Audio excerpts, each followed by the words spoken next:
Warning. The subject of this film you are about to watch reveals a crucial secret of your life. You should watch it very attentively, for it concerns a subject that is liable to make fundamental changes in your outlook on the material world. The content of this film is not just a different approach or a philosophical thought. It is a fact, which is also proven by science today.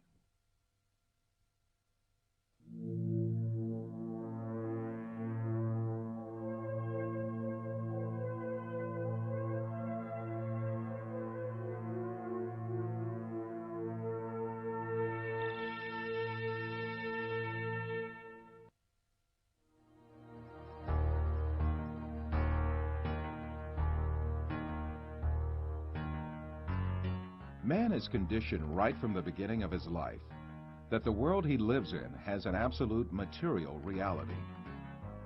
So he grows up under the effect of this conditioning and builds his entire life on this viewpoint. The findings of modern science, however, have revealed a completely different and significant reality than what is presumed.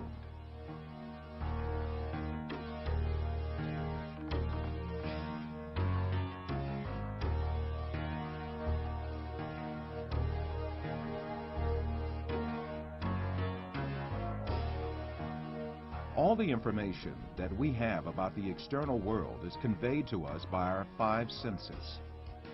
The world we know of consists of what our eyes see, our ears hear, our noses smell, our tongues taste, and our hands feel.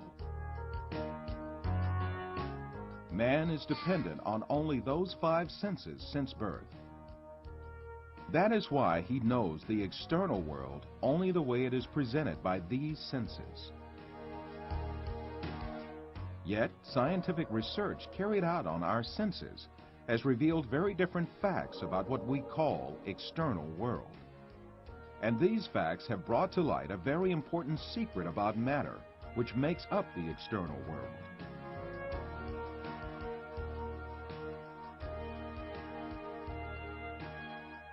Contemporary thinker Frederick Vester explains the point that science has reached on this subject. Statements of some scientists posing that man is an image, everything experienced is temporary and deceptive, and this universe is a shadow, seems to be proven by science in our day. In order to better grasp this secret behind matter, let us be reminded of our information about our sense of sight, which provides us with the most extensive information about the external world.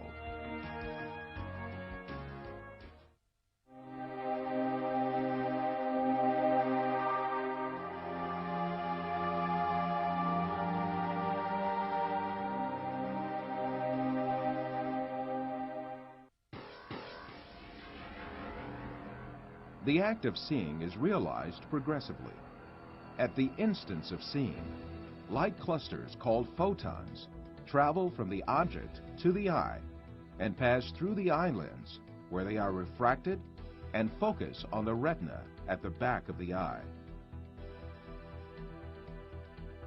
Here, rays are turned into electrical signals and then transmitted by neurons to the center of vision at the back of the brain.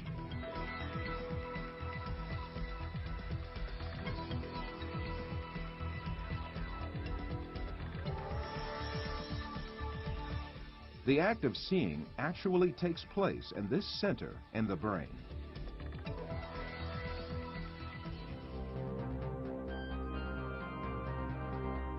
All the images we view in our lives and all the events we experience are actually experienced in this tiny and dark place. Both the film you are now watching and the boundless landscape you see when you gaze at the horizon actually fit into this place of a few cubic centimeters.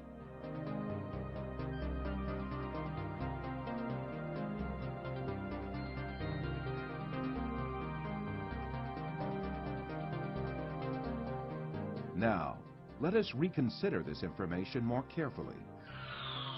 When we say we see, we actually see the effect the rays reaching our eyes form in our brain by being converted into electric signals. When we say we see, we actually observe the electrical signals in our brain. By the way, there is another point that has to be kept in mind. The brain is sealed to light, and its interior is absolutely dark. Therefore, it is never possible for the brain to contact with light itself. We can explain this interesting situation with an example. Let us suppose that in front of us there is a burning candle, and we view its light. During this period, when we view the candle's light, the inside of our skull and our brain are in absolute darkness. The light of the candle never illuminates our brain and our center of vision. However, we watch a colorful and bright world inside our dark brain.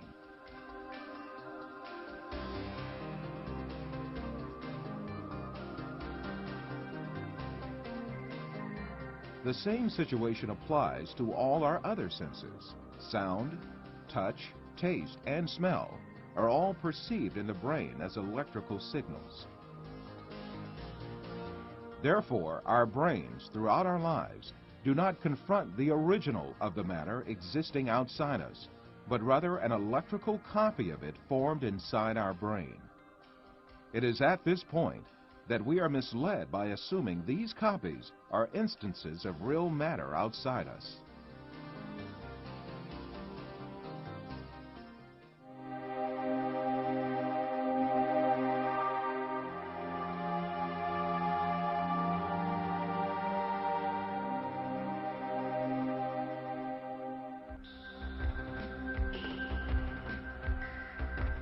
These physical facts make us come to an indisputable conclusion. Everything we see, touch, hear, and perceive is matter. The world, or the universe, is only electrical signals in our brain.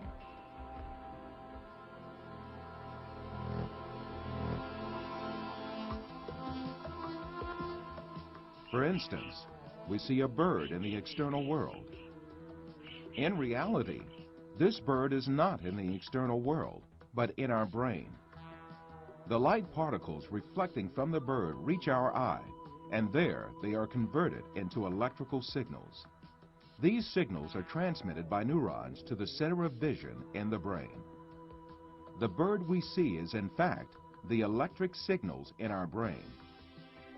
If the sight nerves traveling to the brain were disconnected, the image of the bird would suddenly disappear.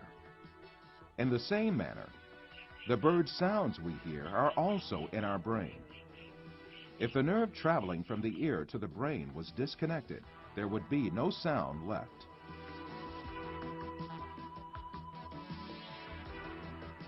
Put simply, the bird, the shape of which we see, and the sound of which we hear, is nothing but the brain's interpretation of electrical signals.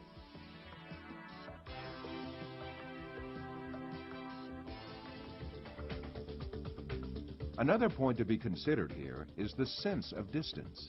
For example, the distance between you and this screen is nothing but a feeling of space formed in your brain.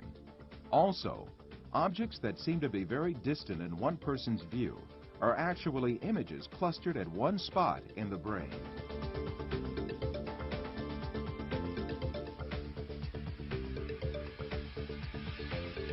For instance, someone who watches the stars in the sky assumes that they are millions of light years away from him.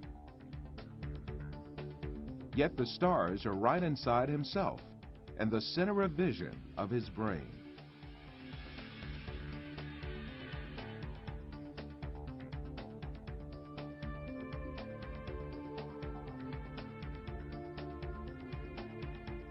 While you watch this film, you are, in truth, not inside the room you assume yourself to be in. On the contrary, the room is inside you.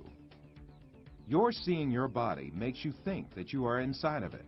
However, you must remember that your body, too, is an image formed inside your brain. So far, we have been speaking repeatedly of an external world and a world of perceptions formed in our brain, the latter of which is what we see. However, Since we can never actually reach the external world, how can we be sure that such a world really exists? Definitely we cannot.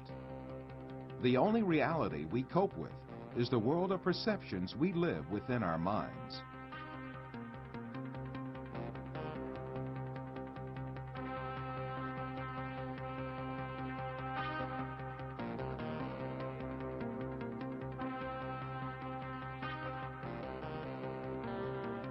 We believe in the existence of objects just because we see and touch them, and they are reflected to us by our perceptions.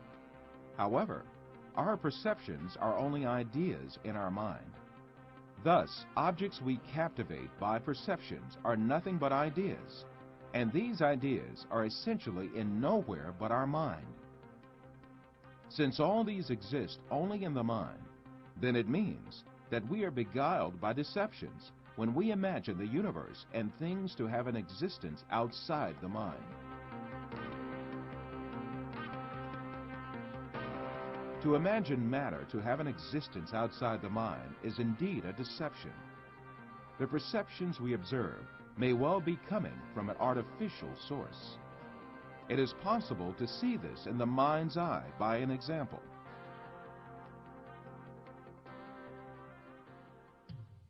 First, let us suppose that we could take our brain out of our body and keep it alive in a glass jar. Let us put a computer in which all kinds of information can be recorded. Finally, let us transmit the electrical signals of all the data related to a setting, such as image, sound, and smell, to this computer. Let us connect this computer to the sensory centers in our brain with electrodes and send the pre-recorded data to our brain. As our brain perceives these signals, it will see and live the setting correlated with these. From this computer, we can send to our brain also signals pertaining to our own image. For instance, we can send to our brain the electrical correlates of such senses as sight, hearing, and touch that we perceive while we sit at a desk. In that state, our brain would think itself as a businessman sitting in his office. This imaginary world would continue as long as the stimulations keep coming from the computer. We would never realize that we only consist of a brain. It is indeed very easy for us to be deceived into believing perceptions without any material correlates to be real. This is just what happens in our dreams.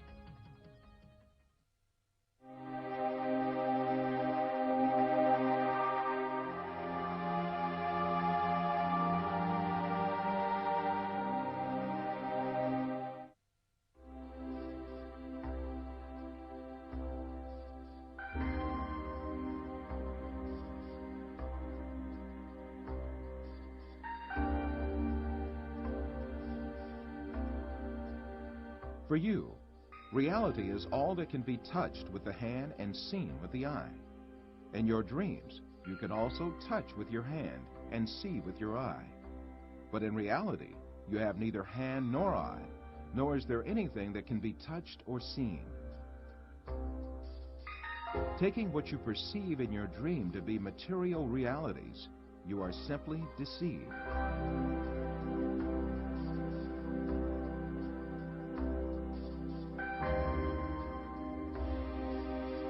For example, a person deeply asleep in his bed may see himself in an entirely different world in his dream. He may dream that he is a pilot and command a giant airplane, and even spend a great effort to command the plane. In fact, this person has not taken even one step away from his bed.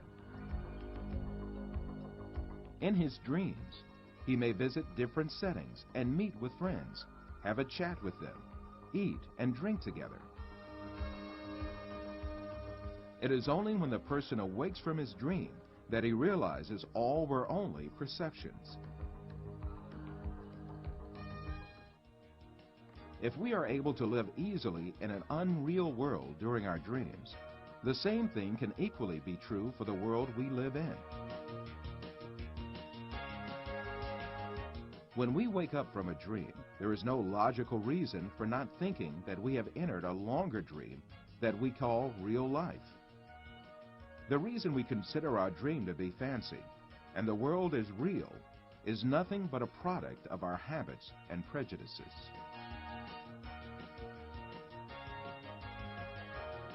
This suggests that we may well be awoken from the life on earth, which we think we are living right now, just as we are awoken from a dream.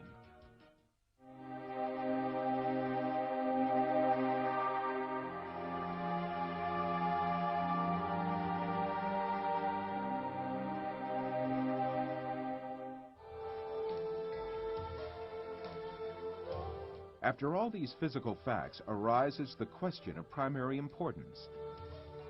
If all physical events that we know are intrinsically perceptions, what about our brain?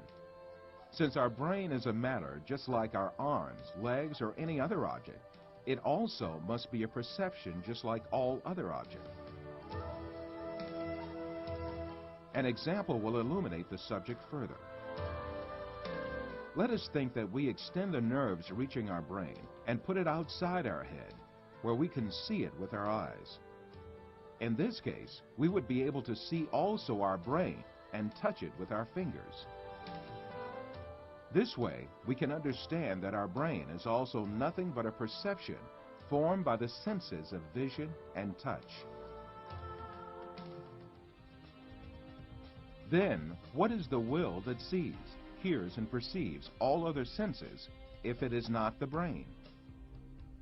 Who is it that sees, hears, touches, and perceives the taste and smell? Who is this being that thinks, reasons, has feelings, and moreover that says, I am me? One of the important thinkers of our age, Karl Popper, also poses the same question. Since the Greeks, philosophers have been thinking about the ghost in the machine, the small man within the small man, etc. Where is I, the person who uses his brain? Who is it that realizes the act of knowing? As St. Francis of Assisi said, what we search for is the one that sees. In fact, this metaphysical being that uses the brain, that sees and feels, is the soul. What we call the material world is the aggregate of perceptions viewed and felt by this soul. Just as the bodies we possess and the material world we see in our dreams have no physical reality, the universe we occupy and the bodies we possess now also have no physical reality. The real absolute being is the soul. Matter consists merely of perceptions viewed by the soul. Yes, even if we start with the presupposition that matter is real, the laws of physics, chemistry, and biology all lead us to the fact that matter consists of an illusion and to the inevitable actuality of a metaphysical matter. This is the secret beyond matter. This fact is so definite that it alarms some materialist scientists who think matter to be the absolute being. Science writer Lincoln Barnett says in his book, The Universe and Einstein, along with philosophers' reduction of all objective reality to a shadow world of perceptions, scientists have become aware of the alarming limitations of man's senses.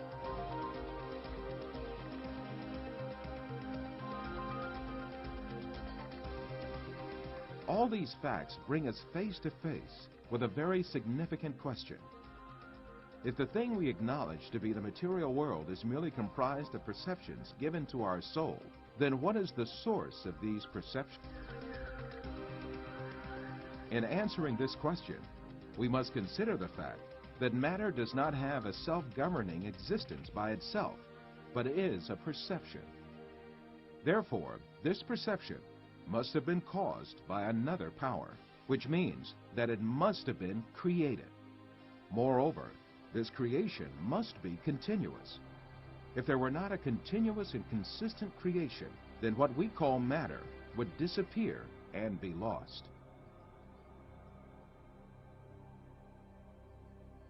This may be likened to a television on which a picture is displayed as long as the signal continues to be broadcast. If the broadcast stops, the image on the screen will also disappear.